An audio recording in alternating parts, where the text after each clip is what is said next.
अस्सलाम वालेकुम, मैं हूँ अलीना फ़ारूक शेख। और मुल्क के मुख्तलिफ इलाकों में शदीद मौसम की तबाहकारियाँ आज हमें इंतहाई दिलखराश मनाजिर देखने मिले। आज ही की बात कीजिए तो 12 अफराद हलाक और मुतअद्दिद लापता हो गए हैं। अब मुख्तलिफ जाविये हैं इसके। एक तो जो शिमाली इलाका जात में हमने देखा, ये देखिए आपको मनाजिर भी साथ साथ दिखाते हैं। शिमाली इलाका जात में जहाँ पर सयाब फंस गए, लैंडस्लाइडिंग हुई, फ्लैश फ्लड, शदीद बारिशें जिसकी वजह से जानी नुकसान भी हुआ, माली नुकसान भी, रेस्क्यू एफर्ट्स भी वहाँ पर जारी हैं। ऑब्वियसली यहाँ पर सयाहों को अवेयरनेस देने की ज़रूरत है, बाकी भी चीज़ें। लेकिन एक और इसका जाविया है जिसके ऊपर हम बात करना चाहते हैं और वो इंतहाई अहम।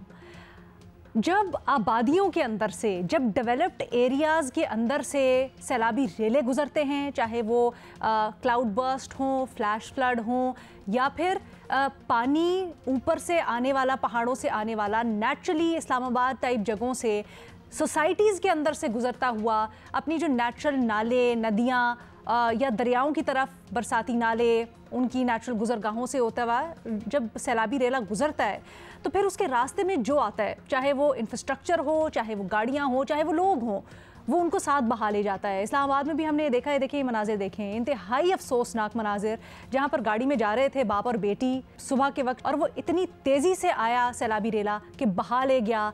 अब मसला ये है कि सोसाइटीज़ बन जाती हैं, आबादियाँ बन जाती हैं, जो नेचुरल बरसाती नाले होते हैं, दरियाओं की गुजरगाहें होती हैं, उसके ऊपर दरियाओं को, इन पैसेज वेज़ को ब्लॉक करती हैं। और जब फिर कुदरत अपना रास्ता बनाती है तो उसके रास्ते में जो आता है वो उसको बहा ले जाता है। अब ऐसे में ये सिर्फ इस्लामाबाद का मसला नहीं है, ये मुल्क में मुख्तलिफ शहरों का मसला है। पंजाब में ऐसी सोसाइटीज़ हैं, कराची में, सिंध में ऐसी सोसाइटीज़ हैं जो कि बनी हुई हैं नदी नालों के ऊपर, दरियाओं के ऊपर, उनके नेचुरल गुजरगाहों के ऊपर। क्या किया जाए? क्योंकि हमें तो पता है आने वाले वक्त में ये जो मौसमी असरात हैं शदीद से शदीद तर होते चले जाएंगे। तो ये जो सोसाइटीज़ हैं बनी हुई, इनको ज़िम्मेदार कौन है बनाने का, इनको इजाज़त देने वाले, और फिर इनके खिलाफ जो कार्रवाई नहीं करते उनके खिलाफ क्या कार्रवाई होनी चाहिए? ज़रा अपनी डिस्कशन यहाँ से शुरू करते हैं। हमें ज्वाइन करें इस डिस्कशन के लिए खुसूसी तौर पर मरियम शब्बीर साहिबा। आप माहिर माहौलियात हैं, क्लाइमेट इंड्यूस्ड माइग्रेशन के ऊपर ख़ास तौर पर आपकी बड़ी तहकीक है। साथ ही साथ हमारा हाउस पैनल फ़खर दुरानी साहब, इरशाद भट्टी साहब, सलीम साफ़ी साहब भी हमें ज्वाइन कर रहे हैं। फ़खर, आपसे हम शुरू करना चाहेंगे और ज़रा इस्लामाबाद में जो सूरत हाल बनी है इसके ऊपर हमें बताइएगा, क्योंकि इससे पहले भी बड़ी दफ़ा ये हो चुका है। नाला लई का मामला ले लें, या फिर जनरली ये जो सेक्टर E11 है, दीगर जो सोसाइटीज़ अब नई बन रही हैं जहाँ पर ये नेचुरल गुजरगाहें हैं पानी की, उनके ऊपर सोसाइटीज़ कैसे बन जाती हैं? हमने सुना था कि इसके ऊपर एक्शन भी हुआ था, CDA ने कुछ अर्सा पहले कार्रवाई भी की, बड़ी सख्त एक्शन की बातें भी हुई, लेकिन फिर ये सूरत हाल बन गई। क्यों कुछ नहीं होता? हर दफ़ा यही होता है और फिर सोसाइटीज़ बनती पे बनती चली जाती हैं, क्यों है? बहुत शुक्रिया अलीना, और बहुत ज़बरदस्त टॉपिक आज का। देखें, जो ये फ्लड्स के हवाले से या जो अर्बन फ्लडिंग के हवाले से ये फिनोमेना हम पिछले चंद सालों से देख रहे हैं, लेकिन ये क्यों बार बार हो रहा है और इंतज़ामिया क्यों कोई कार्रवाई नहीं करती, इसके लिए मैं आपको दो मुख्तलिफ रिपोर्ट्स का हवाला दूंगा। एक अभी रिसेंटली जो स्वात की जो एक इंसिडेंट हुआ उसके ऊपर एक रिपोर्ट आई, और उससे पहले एक रिपोर्ट आई थी 2010 के फ्लड्स में। एक सुप्रीम कोर्ट ने कमीशन बनाया था, 2011 में उन्होंने अपनी रिपोर्ट पेश की थी। ये 4 रुकनी कमीशन था।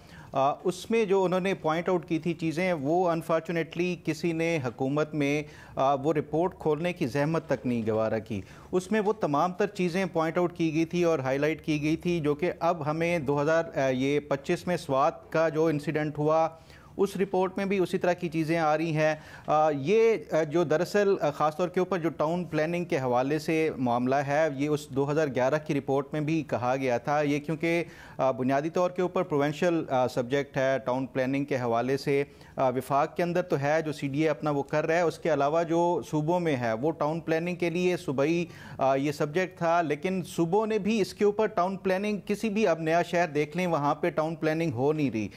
ये सारा कुछ इन्होंने हैंड ओवर कर दिया है हाउसिंग सोसाइटीज़ के। जो अर्बन प्लानिंग के लिए या जो अर्बन डेवलपमेंट के लिए कोई भी मंसूबा बनाया जाता है, उसके जो स्टैंडर्ड प्रोटोकॉल्स हैं वो तो हमेशा से हमारे कागज़ों में और जो हमारे रूल्स हैं उसमें वो बताए जाते हैं कि जब भी कोई टाउन प्लानिंग होनी है उससे पहले प्रॉपर इरिगेशन डिपार्टमेंट से डिमार्केशन होगी कि कहाँ से रिवर्स गुजर रहे हैं, कहाँ से कैनाल्स हैं, कहाँ से पानी की गुजर गया है। ये सारी कागज़ों में आपको हर जगह पे मौजूद नज़र आएगी, लेकिन उसके ऊपर अमल दरामद नहीं होता।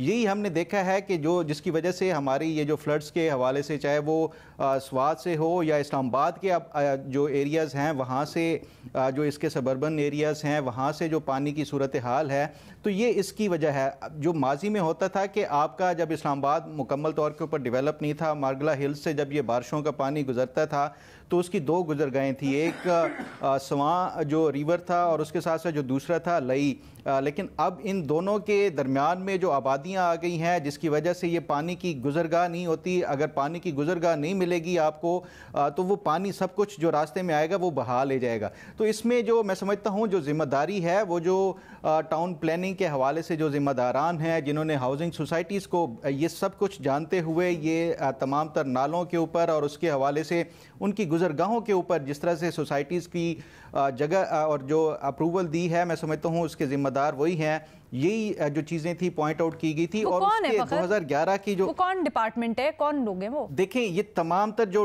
टाउन प्लानिंग के लिए म्यूनसिपल के हैं या उसके साथ साथ जो प्रोविंशियल गवर्नमेंट्स में हैं, जो बिल्डिंग कंट्रोल अथॉरिटीज़ हैं, वो हर डिस्ट्रिक्ट लेवल के ऊपर होती हैं।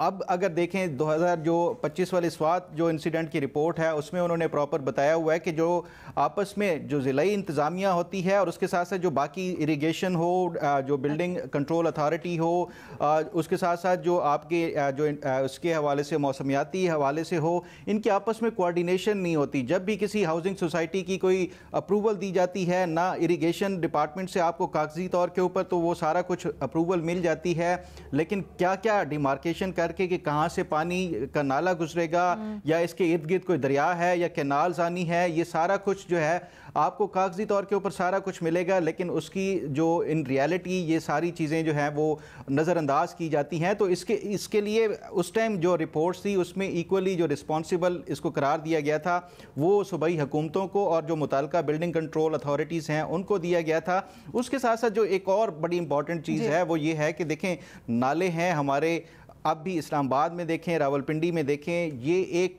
नेचुरल फिनोमेना है कि आपको हर साल बरसात का मौसम आता है, उसमें ये खदशात भी होते हैं कि बारिश का पानी कभी ज़्यादा हो जाता है, कभी कम होता है। तो उससे पहले हमेशा से एक जो स्टैंडर्ड प्रोटोकॉल है कि आपके ये जो बरसाती नाले हैं, आप यहाँ पे देखें जितना कचरा और कूड़ा क्रिकेट है इन नालों में सबसे ज़्यादा डंप किया जाता है। हमेशा यही होता है कि बरसात से पहले इनकी सफाई की जाती है। कभी इवन वफाकी दारुल हुकूमत के देख लें सूरत हाल, या रावलपिंडी हो या दीगर कोई शहर हो, उसमें ये जो बरसाती नालों की सफाई का कभी इंतजामात नहीं किए जाते। तो ये वो तमाम तर जो मैं समझता हूँ कि रीज़न्स हैं जिसकी वजह से आज हमें ये अर्बन फ्लडिंग जो है वो देखनी पड़ रही है और ये सूरत हाल जो सामने आ रही है। ठीक है, अच्छा मरियम, आप हमें थोड़ा सा गाइड कीजिएगा। हम इस्लामाबाद की तो बात कर रहे हैं, गालिबन आपका वक्त भी यहाँ पर गुजरा है, आप रही हैं, बट ये सिर्फ इस्लामाबाद सेंट्रिक नहीं, मुल्क में मुख्तलिफ शहरों में मुख्तलिफ इस तरह की सोसाइटीज़ हैं। कराची को ही ले लीजिए, जहाँ जो नेचुरल गुजरगाहें हैं उसके ऊपर सोसाइटीज़ बन गई हैं। ये थोड़ा सा हमें बताइएगा, इसको अब मिटिगेट करने के लिए या आने वाले वक्त में नुकसान को कम से कम करने के लिए क्या कोई इक़दामात हो सकते हैं? जी बिल्कुल, ये काफ़ी कॉम्प्लिकेटेड किस्म का सवाल है और इसके बहुत ज़्यादा इस पर काम करने की ज़रूरत है। आप देखें कि जो हाउसिंग सोसाइटीज़ बन गई हैं, आई डोंट थिंक सो कि उनको डिमोलिश किया जाएगा या उसके लिए कुछ हटाया जाएगा वहाँ से। किया अब ये जा सकता है कि आप देखें कि ओरिजिनली जब हर शहर प्लान हुआ था तो बरसाती नाले जो है वो एलोकेट किए गए थे कि अगर ज़्यादा बारिशें होती हैं या जनरली भी बरसात में बारिशें होती हैं तो पानी गुजर सके। अब प्रॉब्लम ये है कि आबादी जितनी बढ़ गई और जिस हिसाब से प्राइवेट हाउसिंग सोसाइटीज़ आपकी एक्सपेंड कर दी गई हैं, मेरा ख्याल है कि हमें जो है वो थोड़ा सा बरसाती नाले बढ़ाने पड़ेंगे ताकि पानी उसमें से फ्लो कर सके। लेकिन उसके साथ ही आपका कॉम्प्लिकेटेड इशू जो एसोसिएटेड है वो आपके वेस्ट मैनेजमेंट सिस्टम का है। हमारे मुल्क में वेस्ट मैनेजमेंट का कोई सिस्टम नहीं है। जो भी कूड़ा चाहे इंडस्ट्री पैदा करिए चाहे हम घरों से पैदा करें, वो सारे का सारा, इवन हॉस्पिटल्स का भी, वो जो बरसाती नालों के इर्द गिर्द लोग रहते हैं, आप इस्लामाबाद में तो फिर भी थोड़ी बहुत सफाई का इंतजाम है वेस्ट मैनेजमेंट का। आप ज़रा कराची में जाके देखें या इवन इस्लामाबाद के पास रावलपिंडी में जाके देखें, वो सारे नाले भरे होते हैं, लोग उसमें कचरा फेंक देते हैं। तो जब बारिश ज़्यादा होती है तो वो उस वजह से भी ब्लॉकेज हो जाती है और आपके घरों में पानी घुसता है। लेकिन these are not the only 2 reasons. आप देखें कि इन 2 रीजंस के अलावा ये भी है कि जो आपके ग्रीन कवर है, जो दरख्तों की हम बहुत ज़्यादा बात करते हैं, जो कि इंडिजिनस ट्रीज जो लोकल होते हैं, वो आपके उसकी रूट्स आपकी पानी को एब्जॉर्ब करती हैं। तो अगर वो जैसे ब्यूटिफिकेशन के नाम पे जैसे इस्लामाबाद में खजूर के दरख्त मिले, जो कि वेरी आई डोंट नो ये कैसे प्रोजेक्ट्स एलोकेट होते हैं लोगों को, तो वो इंडिजिनस इस्लामाबाद का ट्री नहीं है। आप पीपल थ्रेक या इस किस्म के जो हम बचपन में देखते थे, जो हमें जुगनू और तितलियां दिखाते थे, अब वो हमें देखने को नहीं मिलती हैं। और उसकी रीज़न ये है कि वो आपके इकोसिस्टम को सपोर्ट नहीं करता है, उसकी जड़ें उस तरह से अब्जॉर्ब नहीं कर पा रही हैं। इसके अलावा देखें कि मार्कला हिल्स में फिर टिम्बर माफिया और इस जैसे जो इलीगल एक्टिविटीज़ होती हैं वो काफ़ी एक्टिव होती हैं। तो मल्टीपल इसके एंगल्स हैं जिनको एड्रेस जो है वो करने के लिए हमें कई साल लग जाएंगे अगर हम अभी इनिशिएट करें। लेकिन इसका जो सबसे बड़ा इशू मुझे ये भी एक नज़र आता है पाकिस्तान में गवर्नेंस रिलेटेड, कि आप देखें कि कोई भी गवर्नमेंट आती है उसका टेन्योर कंप्लीट अनफॉर्चुनेटली नहीं हो पाता है। और ये मैं एक्सप्लेन करूँगी कि क्लाइमेट चेंज के हवाले से, एनवायरनमेंट के हवाले से ये क्यों इंपॉर्टेंट है। कि आप एक गवर्नमेंट आती है, वो पहले सेटल होते हैं थोड़े 1-1.5 साल में, फिर वो पॉलिसीज़ की तरफ उनको सेंसिटाइज किया जाता है इन इशूज़ की तरफ ध्यान देने के लिए। वो पॉलिसीज़ बनाते हैं स्टेक होल्डर्स के साथ, और जैसे ही पॉलिसीज़ को इम्प्लीमेंट करने का टाइम आता है उसके बाद उस गवर्नमेंट को हटा लिया जाता है फॉर वॉट एवर रीजंस। तो उनको इम्प्लीमेंट करने का चांस नहीं मिलता। फिर नई गवर्नमेंट आती है तो वो पॉलिटिकली जो फेमस फैसले होते हैं वो करती है, फिर कोई भी आपको कंस्ट्रक्टिव फिर उस तरह से प्रोजेक्ट। अच्छा मरियम, एक चीज़ बताइएगा, जो हमारी मौजूदा क्लाइमेट चेंज पॉलिसी है विफाक की भी, और ऑब्वियसली वो पूरे मुल्क के लिए जब उसकी अडेप्टेशन की बात करते हैं तो उसमें इस चीज़ के ऊपर खुसूसी फोकस रखा गया है कि वो वाली सोसाइटीज़ जो कि ऑब्स्ट्रक्ट कर रही हैं नालों को, रुकावट है उनके अंदर, या फिर वो जो कि जो नेचुरल बहाव की रास्ते हैं उनके ऊपर बनी हुई हैं, उनके खिलाफ कोई एक्शन लिया जाए? जी देखें, जो आपकी क्लाइमेट चेंज पॉलिसीज़ हैं ये आप बिल्कुल डेफिनेट इसमें इलीगल हाउसिंग सोसाइटीज़ या हाउसिंग सोसाइटीज़ को कवर नहीं करती। That needs to be revised. सिर्फ वेस्ट मैनेजमेंट का जो मैंने इसमें एक एंगल डिस्कस किया वो है। तो आपकी जो बाकी भी पॉलिसीज़ हैं, चाहे वो फूड सिक्योरिटी से रिलेटेड है, चाहे आपकी वाटर से रिलेटेड है, चाहे आपकी पेट्रोलियम वाली की अपनी पॉलिसीज़ और ऑब्जेक्टिव्स हैं, उन सब में क्लाइमेट चेंज को इनकॉर्पोरेट नहीं किया गया है। और अगर कुछ पॉलिसीज आपको क्लाइमेट चेंज रिलेटेड भी इवन मिलती हैं, या कोई भी पॉलिसी आप इलेक्ट्रिक व्हीकल की जैसे प्रीवियस गवर्नमेंट में आपको सारी पॉलिसीज। अब ये कितना तशवीशनाक है कि हम बात तो करते हैं, बड़ी बड़ी टर्म्स भी इस्तेमाल करते हैं, किस तरह से मौसम शदीद से शदीद तर होता जाएंगे इसके असरात वो बात करते हैं, लेकिन जो बेसिक बुनियादी चीज़ है कि शहरों के दरमियान में किस तरह से नुकसान हो रहा है, आपने जो कंस्ट्रक्शंस की हैं, तामीरात की हैं, उनकी वजह से उसको हमने अपनी क्लाइमेट पॉलिसी के अंदर एड्रेस ही नहीं किया। भट्टी साहब, आपको इसकी क्या वजह लगती है? और ये जो डेवलपमेंट्स हो चुकी हैं, भट्टी साहब क्या कार्रवाई होनी चाहिए इनके खिलाफ?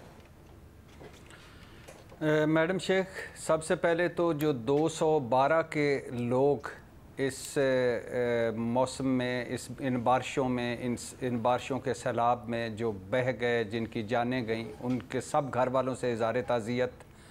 और ये 212 कत्ल हैं, और ये हमारे जो बड़े हैं ये इसके ज़िम्मेदार हैं, ये कातिल हैं। बहुत सारे लोग इसमें शामिल हैं, बहुत सारे इदारे इसमें शामिल हैं जो कातिल हैं।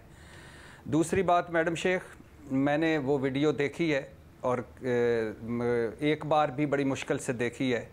इधर हमारे इस्लामाबाद रावलपिंडी की वीडियो है, जो पानी का रेला, बहती गाड़ी, खुले शीशे से निकला हाथ, मदद के लिए पुकारता अंदर से बंदा, और दरवाज़ा खोलने की कोशिश, और फिर गाड़ी जो है गहरे नाले में जा गिरी।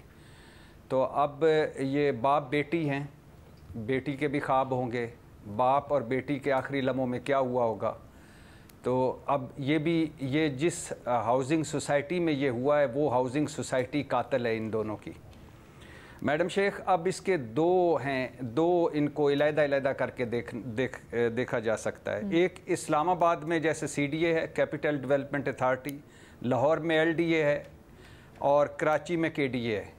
एक तो हैं सिविलियन, और एक कुछ और हैं जो मुल्क भर में फैली हुई पोश हाउसिंग सोसाइटीज़, बड़े बड़े नामों वाली हाउसिंग सोसाइटीज़, जहाँ 10 मरले का प्लाट करोड़ों का, जहाँ प्लाट और घर लोगों का ख्वाब होता है, और आपने इधर प्लाट लिया, उधर आप एक लंबे प्रोसेस में शुरू हो गए, डेवलपमेंट चार्जेस दे दें, फ़लाँ चार्जेस दे दें, फ़लाँ चार्जेस दे दें, फ़लाँ चार्जेस दे दें।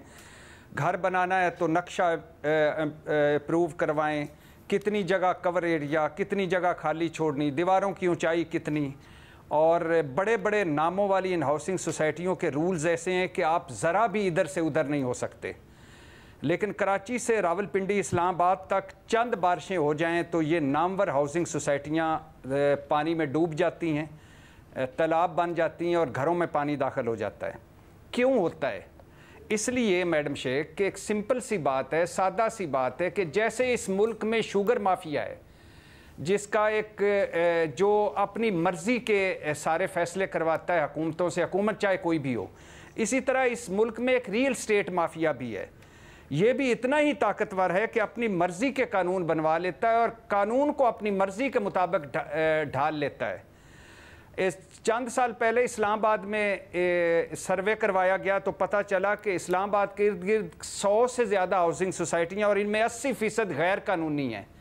लेकिन किसी एक भी आज तक नहीं पता चला कि किसी एक हाउसिंग सोसाइटी को भी ख़त्म किया गया हो, क्योंकि कहीं ना कहीं अदालत से, कहीं पैसे से, कहीं प्रेशर से, कहीं दबाव से, कहीं सिफारिश से सारी लीगल हो जाती हैं।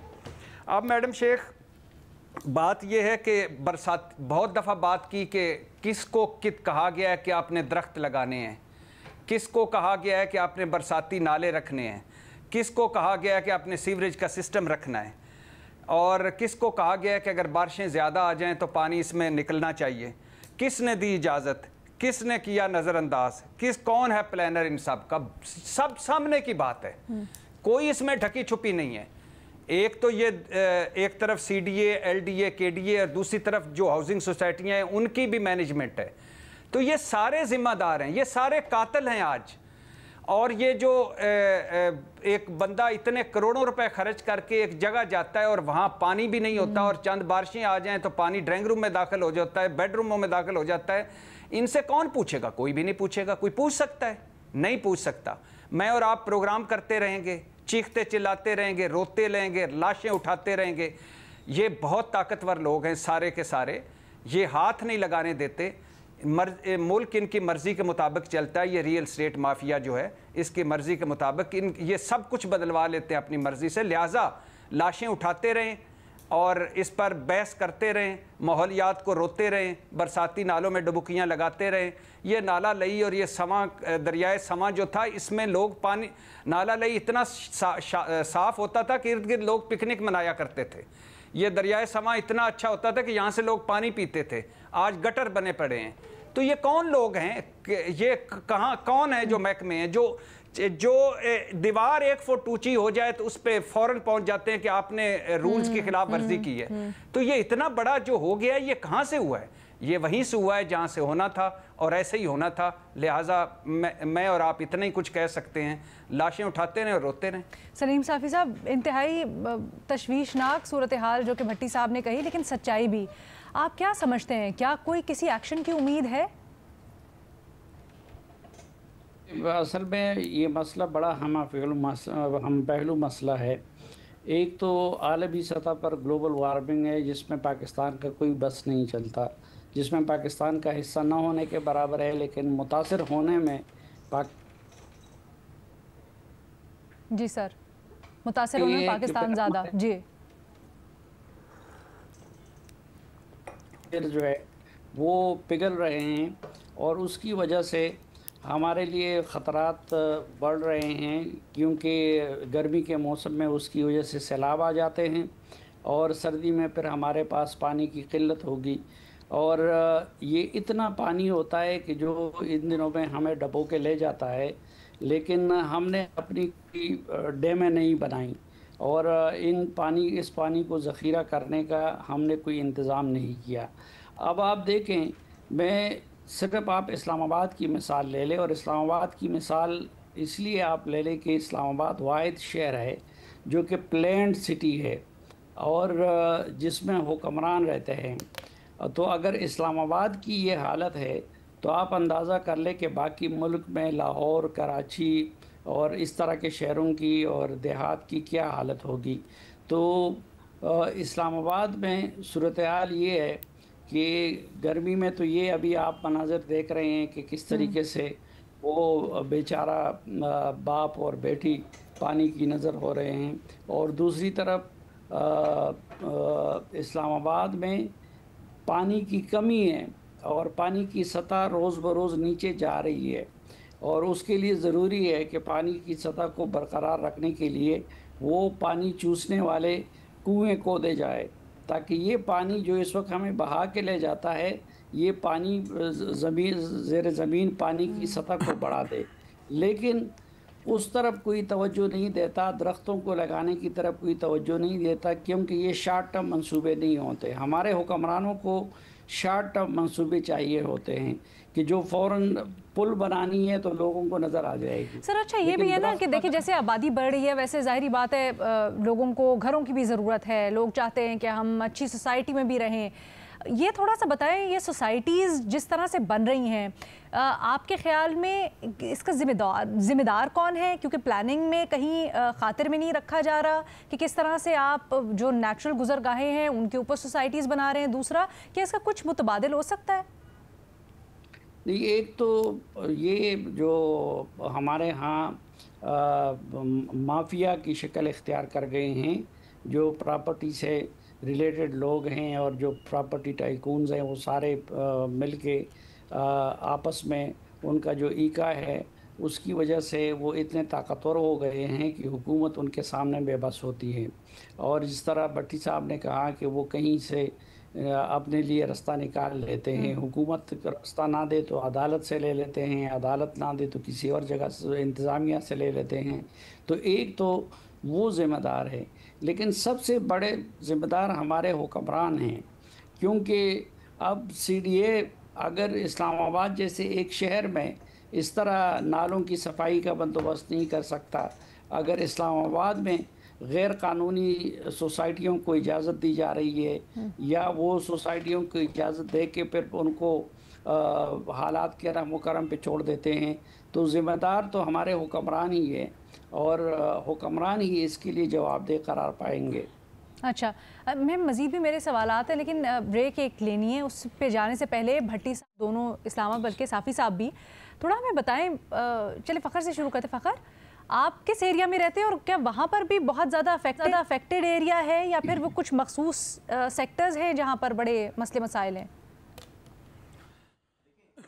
पे जो तकरीबन हर सेक्टर के साथ ही एक बरसाती नाला ज़रूर होता है। अच्छा। यहाँ पे जो प्रॉब्लम आ रहा है, अभी रिसेंटली जो एक प्रॉब्लम आया ये पिछले 2 हफ्ते पहले, वो आपका सबसे जो इम्पॉर्टेंट एरिया है डिप्लोमेटिक इनक्लेव, वहाँ पे एक प्रॉब्लम आया कि वो नाला जो बरसाती नाला पानी का था, वहाँ से आपका एक अंडरपास बना जिसका उन्होंने एक सिरा ही बंद कर दिया बरसाती नाले का। तो उससे तकरीबन आधे से ज़्यादा जो है वो डिप्लोमेटिक इनक्लेव का जो एरिया था वो पानी में डूबता हुआ नज़र आया। तो ये इस तरह के कुछ प्रॉब्लम्स आ रहे हैं रिसेंटली। अभी मतलब आप कहना चाह रहे हैं डिप्लोमेटिक इनक्लेव में जब तामीर हुई वो भी नाले के ऊपर हो गई, नाले को रोक दिया उन्होंने? जी, वो जो अंडरपास यहाँ पे बनाया गया था, तो वो उसका जो एक सिरा नाले का था उसको बंद कर दिया गया और उसके बाद फिर हफ्ते लगे इनको ढूंढने में, वो सिरा ढूंढने में जो बंद किया गया था। तो ये इस तरह के प्रॉब्लम्स कुछ आ रहे हैं। हम सोसाइटीज के बारे में बात कर रहे हैं और अब यहाँ रियल एस्टेट माफिया और इस तरह की टर्म्स इस्तेमाल हो रही थी और राइटली सो, लेकिन जब हुकूमत खुद इस तरह सरकारी जो मैकेनिज्म है खुद इस तरह करे तो फिर क्या कहें? भट्टी साहब, आपकी तरफ सब खैरियत है? मैडम शेख, जो जब हम शुरू में आए थे यानी 90s के मिड में, उस वक्त जितनी भी बारिश होती थी पता ही नहीं चलता था। फिर आया 2000 के बाद बारिश हुई, पानी हल्का हल्का रुकने लगा, फिर आया आगे आया और फिर उसके बाद पानी ज़्यादा देर रुकने लगा।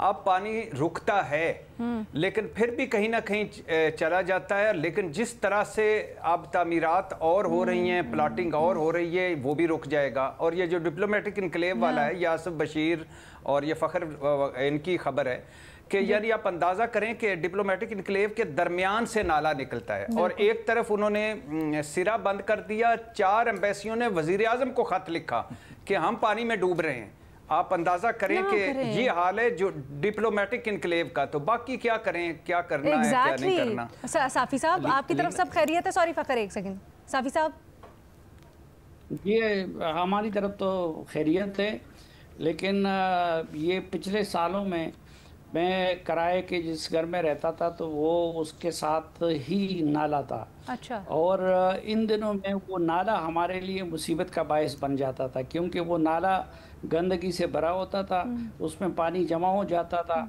और वो फिर हमारे घर के गटरों से वो गंदा पानी निकलता था। तो इससे आप अंदाज़ा लगाए कि हमारी प्लानिंग की क्या हालत है। नहीं, वो इंतज़ामिया भी काम ही नहीं करती ना, उसके बाद वो हाथ खड़े कर देती है कि हम क्या करें। लेकिन ये जो अभी हम बात कर रहे थे ना कि ओवर द ईयर्स बारिशों में तेज़ी आई है, उसकी वजह से ज़्यादा असरात हमें देखने को मिल रहे हैं और नुकसानात भी उतने ही ज़्यादा हो रहे हैं। एक छोटी सी ब्रेक लेते हैं ज़रा, उसके बाद बात करते हैं आफ्टर ब्रेक। जी वेलकम बैक जी। जो मौसम की तबाहकारियाँ हैं उसके ऊपर हम बात कर रहे हैं। कुछ तो मसले हैं जो ज़ाहिरी बात है मौसम की वजह से हमें फेस करने पड़े, लेकिन इंसान ने अपने लिए कितने मसाइल बढ़ा दिए हैं, ये ख़ास तौर पे हम आज जाविया उठा रहे हैं। मरीम, हमें थोड़ा सा समझाइएगा। हम जब इस तरह के मामलात देखते हैं तो हम ये कहते हैं कि जी क्लाइमेट रिजिलियंट इंफ्रास्ट्रक्चर की ज़रूरत है। ये जो फैंसी टर्म है, सादा अल्फाज में हमें बताएं कि इसका मतलब क्या है। क्या हमें ऐसे घर, ऐसे सोसाइटीज़, ऐसी प्लानिंग की ज़रूरत है जिसमें ये मौसमियाती तब्दीली को हम खातिर में रखें, या फिर ऑलरेडी जो हमारा इंफ्रास्ट्रक्चर है उसमें भी तब्दीलियां और क्या हो सकती हैं वो? जी बिल्कुल, इसका काफ़ी स्ट्रॉन्ग आपका रिलेशनशिप है। आप देखें कि अभी जो करंट हमारा इंफ्रास्ट्रक्चर होता है, जिस तरह के घर बने होते हैं, उनमें मटेरियल्स इस तरह का इस्तेमाल किया जाता है जो कि आपकी कूलिंग या हीटिंग में ज़्यादा हेल्पफुल नहीं है। यानी कि अगर आप एसी गर्मियों में ज़रा सा ऑफ करते हैं तो 10 मिनट के अंदर अंदर आपकी बिल्डिंग फिर से गर्म हो जाती है। तो और आपकी ये जो बिल्डिंग्स हैं ये काफ़ी ज़्यादा आपकी हीट को एब्जॉर्ब भी करते हैं जिस तरह के मटीरियल्स इस्तेमाल किए जाते हैं। तो एक तो जो मटीरियल, ये एक पूरी साइंस है साइंसेस, तो किस तरह से हम उसको चेंज कर सकते हैं। मैं एक तो चाइना की बड़ी अच्छी मिसाल है कि वर्टिकल हाउसिंग सोसाइटीज़ की तरफ जो है वो हमें ज़्यादा मूव करने की ज़रूरत है। टॉप गार्डनिंग, वो आपकी बिल्डिंग्स को कूल ऑफ करने में, आपके टेम्परेचर्स को रेगुलेट करने में आपकी मदद करते हैं, तो उसको भी इनकॉर्पोरेट करने की बीच में ज़रूरत है। इसके अलावा जो आपकी प्लानिंग के दौरान, हम जैसे बात कर रहे थे कि प्लानिंग के दौरान आपकी पानी का निज़ाम किस तरह से होगा गुजरने का, अगर आपके बरसात आती है, या फिर आपकी जो वैसे जो है वो स्वेज का सिस्टम जो है, सीवरेज का सिस्टम जिसको हम बोलते हैं, वो किस तरह से एक इलाके में होगा, वेस्ट मैनेजमेंट सिस्टम किस तरह से होगा, ये सारे आपके फैक्टर्स कंबाइन करके आपके किसी भी हाउसिंग सोसाइटीज़ को लिवेबल बनाते हैं। लेकिन अनफॉर्चुनेटली आप पाकिस्तान में देखें कि कोई भी जितने भी डिपार्टमेंट इससे लिंक्ड होते हैं, इसमें क्लाइमेट चेंज या एनवायरनमेंट का एंगल जो होता है वो इनकॉर्पोरेट किया जाता। अच्छा मरीम, ये भी बताइएगा, क्या अब ये जो एग्जिस्टिंग सोसाइटीज़ हैं इसका हल क्या है? क्या इनको तोड़ दिया जाए, डिमोलिश कर दिया जाए बिल्कुल, या फिर इनके अराउंड कुछ काम किया जा सकता है? जी देखें, जो आपकी एग्जिस्टिंग अभी हाउसिंग सोसाइटीज़ कायम कर दी गई हैं, उनको आप डिमोलिश भी अगर करने की तरफ जाते हैं, गॉड फॉरबिड, तो आप लोगों की इन्वेस्टमेंट्स हैं। इसके अलावा उससे एक अलग तरह की एमिशंस होती हैं जब आप बिल्डिंग्स को तोड़ते हैं, तो वो भी आपको कंट्रीब्यूट करता है, वो ठीक नहीं है आपके इन्वायरमेंट के लिए भी। अब क्या किया जा सकता है कि जो बन गई हैं उनको तो आप रिमूव ना करें, लेकिन जो बरसाती नाले आपके नए जो बनाए जा सकते हैं खुदाई करके, उनको मेरा ख्याल है बनाने की अब ज़रूरत है, क्योंकि ठीक है। अच्छा मरियम, बढ़ रही हैं, बिल्कुल चाहिए। अच्छा, एक और चीज़ छोटी सी बता दीजिएगा। हम यहाँ पर अभी बात कर रहे थे ब्रेक पे जाने से पहले कि किस तरह से अब तेज़ से तेज़ तर होते जा रहे हैं, ज़्यादा से ज़्यादा तर होते चले जा रहे हैं जो मौसमी तब्दीली के असरात हैं। क्या ये जांचे भी जा सकते हैं कि इनके इम्पैक्ट कहाँ पर है, फोरकास्ट किया जा सकता है और उसके मुताबिक फिर सोसाइटीज़ प्लान की जा सकती हैं? जी बिल्कुल, ये बहुत ही ज़बरदस्त आपने पॉइंट रेज़ किया। आप पाकिस्तान में आप देखें तो आपके पास इदारे ज़रूर हैं, स्पार्क और इस जैसे इदारे जो आपके तहकीक करते हैं, लेकिन आपको किसी भी जगह पे आपको बैठे हुए नज़र नहीं आते कम्युनिकेट करते हो अपनी रिसर्च के बारे में। तो पाकिस्तान में जो अर्ली वार्निंग सिस्टम आपका होता है, यानी कि सैलाब आने वाला है और लोगों को कम्युनिकेट करने का जो सिलसिला है, इसमें बहुत बड़ा गैप है। एक तो अर्ली वार्निंग सिस्टम आपका टाइमली नहीं इशू किया जाता। सेकेंडली 2025 में हम बैठे हैं, दुनिया AI में रिसर्च कर रही है और पाकिस्तान ढोल बजा के लोगों को इन्फॉर्म करता है कि सैलाब आने वाला है। तो आप देखें कि बाहर के ममालिक में ये होता है और बड़ी आसानी से टेलीकम्युनिकेशन कंपनीज के साथ एटलीस्ट ये हो सकता है कि आप बीप आपके फोन के ऊपर हो और उसके ऊपर अलर्ट आ जाती है कि आने वाला। आप देखेंगे जो बाप और बेटी स्कूल जाने के लिए थे, अगर सुबह एक बीप अलर्ट उनके फोन पे आ जाता तो वो घर से निकलते ही नहीं कि सैलाब आने वाला है, हमें अपना दिन अकॉर्डिंगली प्लान करना है।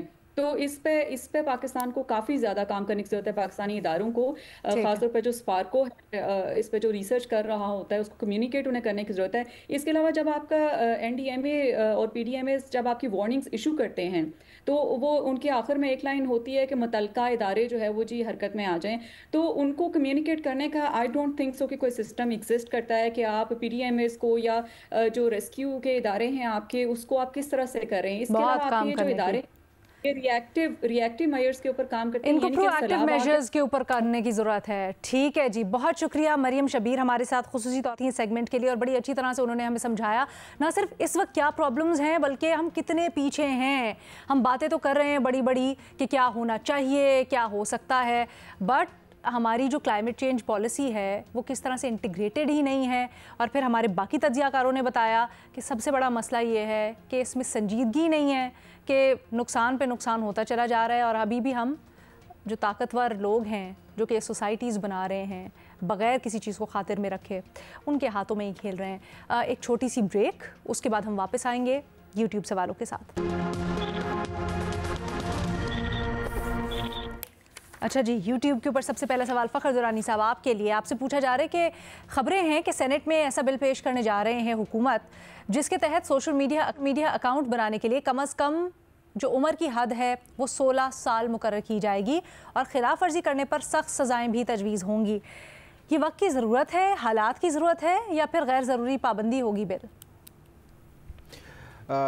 मेरा ख्याल है कि ये एक गैर ज़रूरी पाबंदी है। इस उम्र के जो बच्चे हैं उनके हवाले से इस तरह की सख्ती ये हुकूमत के लिए किसी तौर के ऊपर भी ये कोई अच्छा स्टेप नहीं है कि ये आप जो इन्फोर्समेंट लगा रहे हैं और वो भी इस तरह के जो यंग एज में, तो हुकूमत को ये ज़्यादा, मैं समझता हूँ कि इससे ज़्यादा इफ़ेक्टिव ये होगा कि आप उनके जो करिकुलम है उसमें आप इसके हवाले से जो अवेयरनेस के लिए कोई बाकायदा तौर के ऊपर एक कोई कोर्स हो या कोई इस तरह की जो चीज़ इंट्रोड्यूस कराई जानी चाहिए, बजाय इसके कि आप एक कानून ला के सख्त से सख्त सज़ाएँ इस तरह के जो यंग एज में जो बच्चे हैं उनके लिए। बहुत शुक्रिया जवाब के लिए। आगे इंसाफी साहब आपसे पूछा जा रहा है कि इंडिया में पाकिस्तान और चीन के ताल्लुकात पर खासी तनकीद हो रही है। ऐसे में जयशंकर चीन के दौरे पर हैं, क्या इस दौरे से भारत कुछ हासिल कर सकेगा? इंडिया और चीन के ताल्लुकात हमारे और इंडिया जैसे नहीं है कि हमने बिल्कुल कुट्टी कर दी है और ना हम तिजारत करते हैं और हम ना और मामलात में कोई शराकत दारी करते हैं। अब तो उन्होंने वो यहाँ तक आ गए हैं कि पाकिस्तान के साथ क्रिकेट भी नहीं खेलते और पाकिस्तान के साथ हॉकी भी नहीं खेलते। ठीक है, इरशाद भट्टी साहब की तरफ बढ़ते हैं। भट्टी साहब आपसे सवाल हो रहा है, एक सर्वे आया है आपके लिए ख़ास तौर पे सर्वे वाला सवाल आया है भट्टी साहब। ये आईपॉर है, ये कहता है कि जी अक्सरियती पाकिस्तानियों ने विफाक पर वसाइल की गैर मुनसिफाना तकसीम और सूबों को नज़रअंदाज करने का शिकवा किया है। ख़ासकर सिंध वालों ने बड़ा शिकवा किया है कि उनको नहीं वसाइल दिए जाते विफाक की जानिब से। ये दरमियान जो एतमाद है दोनों बल्कि सारी इकाइयों के, ये किस तरह से ख़त्म किया जा सकता है, बहाल किस तरह हो सकता है एतमाद? पहली बात तो मैडम शेख वही कि सर्वेस के बारे में जो मेरी राय है कि सर्वेस का भी मज़हर अब्बास साहब की राय शामिल करते हैं, सर्वेस का भी एक सर्वे होना चाहिए। और ये अक्सरियत जाली, झूठ, एजेंडा बेस और करवाए जाते हैं। यही institute for public opinion research का गालबन था, पता नहीं इन्होंने एक सर्वे का मैंने देखा, उन्होंने 1000 लोगों की राय ली थी, मतलब 25 करोड़ लोगों में से 1000 लोगों की राय, और एक सर्वे था 6000 लोगों की राय। और मज़े की बात सुनिए कि 65% ने जमहूरियत पर भरपूर एतमाद का इज़हार किया। 89% शहरियों ने जमहूरियत पाकिस्तान की तरक्की और इस्तेकाम के लिए ज़रूरी करार दे दी। अब भाई 89% कितने होते हैं? 22-23 करोड़। ये 1000 में से 89 निकाल के बैठे हैं। 43% मुतमईन हैं, वो मुझे दिखाएं तो सही कि कौन से मुतमईन हैं। तो मैडम शेख ये जो मुझे समझ ही नहीं आई कि ये कहाँ सर्वे किया गया, कितना सिंध को मिला है, सिंध को कितने सब कुछ मिल रहा है।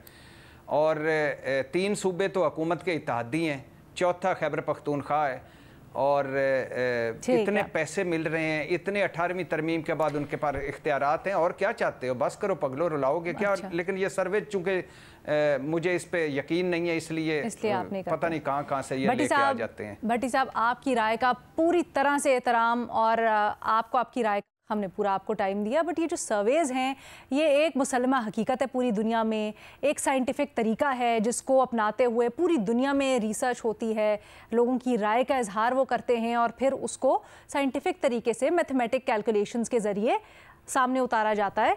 तो यहाँ पर भी एग्जैक्टली दुनिया के स्टैंडर्ड्स को मद्देनज़र रखते हुए आईपो ने ये रिसर्च कंडक्ट की। विद दैट इजाज़त दें, अल्लाह हाफ़िज़।